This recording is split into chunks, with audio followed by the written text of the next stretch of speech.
نحمده ونصلي على رسوله الكريم أما بعد فأعوذ بالله من الشيطان الرجيم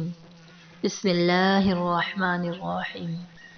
يا أيها الذين آمنوا كتب عليكم الصيام كما كتب على الذين من قبلكم لعلكم تتقون صدق الله العظيم السلام علیکم ورحمۃ اللہ وبرکاتہ۔ ماہ رمضان میں باقی مہینوں کی نسبت اعمال کا زیادہ شوق ہوتا ہے۔ رمضان کو نبی کریم صلی اللہ علیہ وسلم نے ایک دوسرے کی غمخواری کا مہینہ قرار دیا ہے۔ اس مہینے میں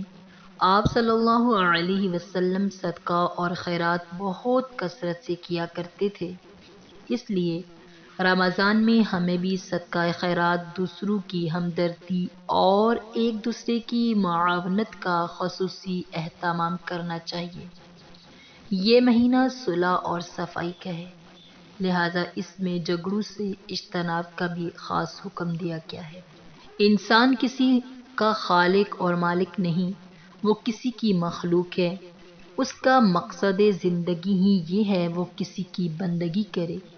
اس لیے اس کی فطرت یہ چاہتی ہے وہ کسی لافانی ہستی کے آگے سرنگوں ہو، اس کی عظمتوں پر اپنے عجز و نیاز نچھاور کرے، مصائب میں اس کے نام کا سہارا لے، اسے مدد کے لیے پکارے اور زندگی کے مشکل ترین لمحات میں اس کی توفیق سے رہنمائی حاصل کرے۔ آج کی مادہ پرست زندگی اگرچہ دنیا کی ساری نعمتیں عطا کر سکتی ہو، لیکن اس کی اس فطرتی خواہش کی تسکین نہیں کر سکتی۔ انسان کی یہ فطرت بعض اوقات نفسانی خواہشات کے انبار میں دب تو جاتی ہے لیکن مٹتی نہیں، اور یہی وہ چھپی ہوئی فطری خواہش ہے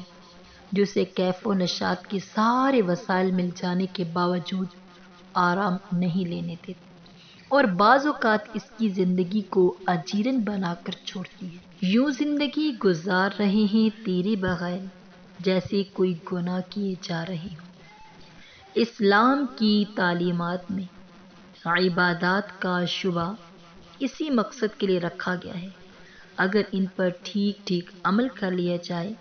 تو عبادات کے یہ طریقے انسان کی روح کو حقیقی غذا فراہم کر کے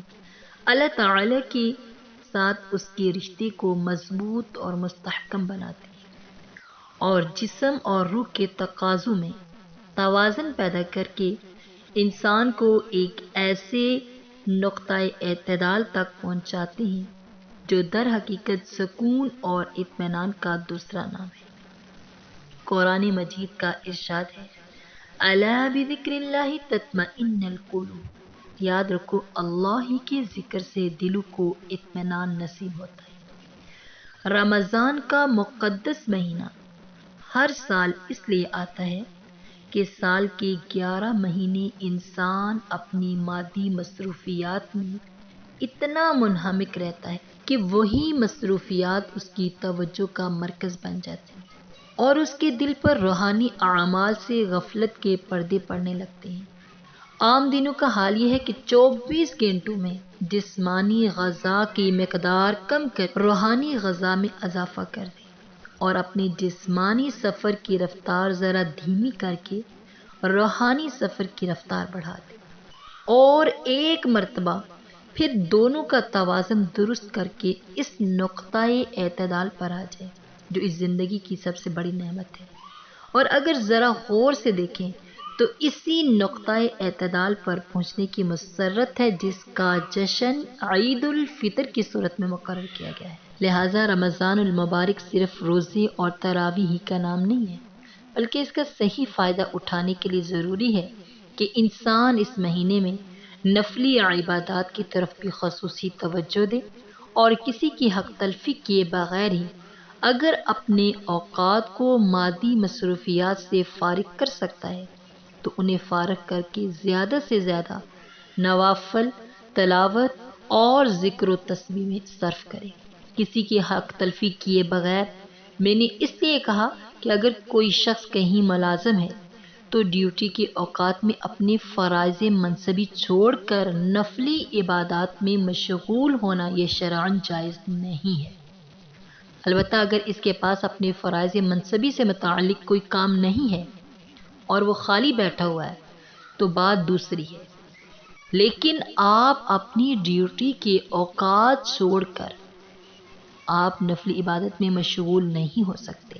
لیکن کسی کے حق تلفی کیے بغیر بھی رمضان میں اپنی مادی مصروفیات ہر شخص کچھ نہ کچھ ضرور کم کر سکتا ہے اور اپنے آپ کو ایسے مشاغل سے فارغ بھی کر سکتا ہے جو یا تو غیر ضروری ہیں یا انہیں مؤخر کیا جا سکتا ہے۔ اس طرح جو وقت ملے اسے نفلی عبادات، ذکر و اذکار اور دعا میں صرف کرنا چاہیے۔ تو اس کے علاوہ جو بات سب سے زیادہ اہمیت رکھتی ہے وہ یہ ہے کہ رمضان کے دن میں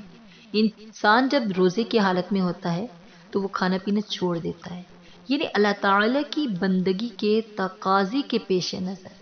وہ ان چیزوں کو ترک کر دیتا ہے جو عام حالات میں اس کے لیے حلال تھی۔ اب یہ کتنی ستم ظرفی کی بات ہوگی کہ انسان روزے کے تقاضے سے حلال کام ترک تو کر دے لیکن وہ کام بددستور کرتا ہے جو عام حالات میں بھی حرام ہے۔ لہٰذا اگر کھانا پینا چھوڑ دیا مگر جھوٹ، غیبت اور دل آزاری، رشوت، ستانی وغیرہ جو ہر حالت میں حرام کام تھے وہ نہ چھوڑے تو اندازہ کیا جا سکتا ہے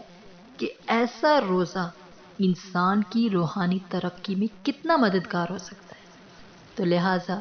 رمضان المبارک میں سب سے زیادہ اہتمام اس بات کا ہونا چاہیے کہ آنکھ، زبان، کان اور جسم کے تمام اعضاء ہر طرح کے گناہوں سے محفوظ رہیں۔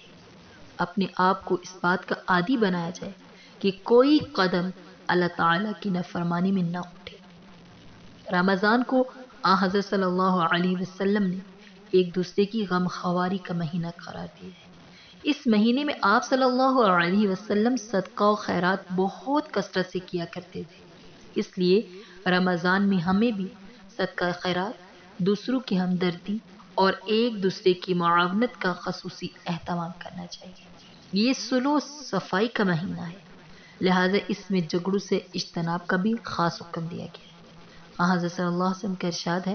کوئی شخص تم سے لڑائی کرنا چاہے تو اس سے کہہ دو میں روزے سے ہوں۔ خلاصہ یہ ہے کہ رمضان صرف سحری اور افطاری کا نام نہیں بلکہ یہ ایک تربیتی کورس ہے جس سے ہر سال مسلمانوں کو گزارا جاتا ہے۔ اس کا مقصد یہ ہے کہ انسان کا تعلق اپنے خالق و مالک کے ساتھ مضبوط ہو، اسے ہر معاملے میں اللہ تعالی سے رجوع کرنے کی عادت ہو، وہ ریاضت اور مجاہدے کے ذریعے اپنے اخلاق رذیلہ کو کچلے اور اعلیٰ اور صاف و اخلاق اپنے اندر پیدا کرے، اس کی شمع روشن ہو جو اسے رات کی تاریکی اور جنگل کے ویرانے میں بھی غلط کاریوں سے محفوظ رکھ سکے۔ تو اسی کا نام تقوی ہے، اور اعلیٰ اور صاف و اخلاق اپنے اندر پیدا کرے، اس کے اندر نیکیوں کا شوق اور گناہوں سے پرہیز کا جذبہ بیدار ہو، اس کے دل میں خوف خدا اور فکر آخرت کی شمع روشن ہو جو اسے رات کی تاریکی اور جنگل کے ویرانے میں بھی غلط کاریوں سے محفوظ رکھ سکے، اسی کا نام تقوی ہے۔ قرآن کریم نے اسی کو روزوں کا اصل مقصد قرار دیا ہے۔ ارشاد ہے، یا ایھا الذین آمنوا کتب علیکم الصیام کما کتب علی الذین من قبلکم لعلکم تتقون، یعنی اے ایمان والو تم پر روزے فرض کیے گئے ہیں جیسے تم سے پہلے لوگوں پر فرض کیے گئے تھے تاکہ تم میں تقوی پیدا ہو۔ جو شخص تقوی کے اس تربیتی کورس سے ٹھیک ٹھاک گزر جائے اس کے بارے میں نبی کریم صلی اللہ علیہ وسلم نے یہ خوشخبری عطا فرمائی ہے، جس شخص کا رمضان سلامتی سے گزر جائے اس کا پورا سال سلامتی سے گزرے گا۔ اس سے معلوم ہوا رمضان ہمیں سال بھر کی سلامتی سے